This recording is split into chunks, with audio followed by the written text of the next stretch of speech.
Genesis. In the beginning God created the heavens and the earth.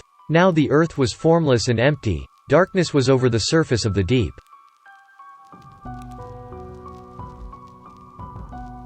And the Spirit of God was hovering over the waters. And God said, "Let there be light." And there was light. God saw that the light was good, and He separated the light from the darkness. God called the light day, and the darkness He called night.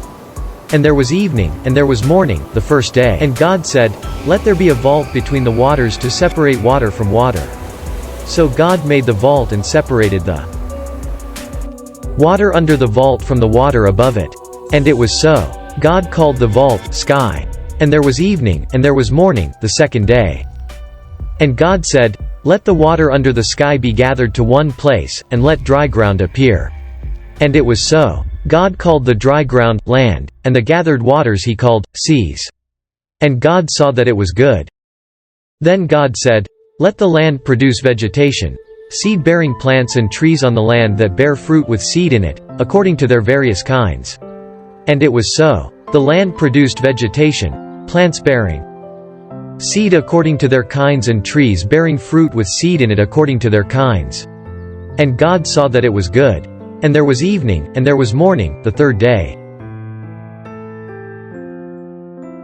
And God said, "Let there be lights in the vault of the sky to separate the day from the night, and let them serve as signs to mark sacred times, and days and years, and let them be lights in the vault of the sky to give light on the earth." And it was so. God made two great lights, the greater light to govern the day and the lesser light to govern the night. He also made the stars.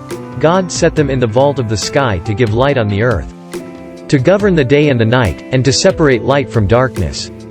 And God saw that it was good. And there was evening, and there was morning, the fourth day.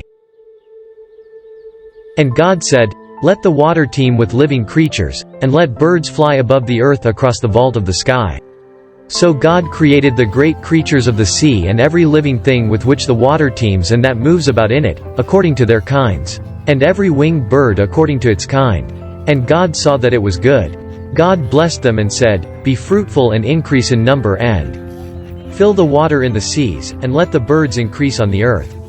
And there was evening, and there was morning, the fifth day. And God said, "Let the land produce living creatures according to their kinds, the livestock, the creatures that move along the ground, and the wild animals, each according to its kind." And it was so. God made the wild animals according to their kinds, the livestock according to their kinds, and all the creatures that move along the ground according to their kinds. And God saw that it was good. Then God said, "Let us make mankind in our image, in our likeness, so that they may rule over the fish in the sea and the birds in the sky, over the livestock and all the wild animals, and over all the creatures that move along the ground." So God created mankind in His own image, in the image of God He created them. Male and female He created them. God blessed them and said to them, "Be fruitful and increase in number, fill the earth and subdue it. Rule over the fish in the sea and the birds in the sky and over every living creature that moves on the ground." Then God said, "I give you every seed-bearing plant on the face of the whole earth and every tree that has fruit with seed in it. They will be yours for food. And to all the beasts of the earth and all the birds in the sky and all the creatures that move along the ground, everything that has the breath of life in it, I give every green plant for food." And it was so. God saw all that He had made, and it was very good. And there was evening, and there was morning, the sixth day.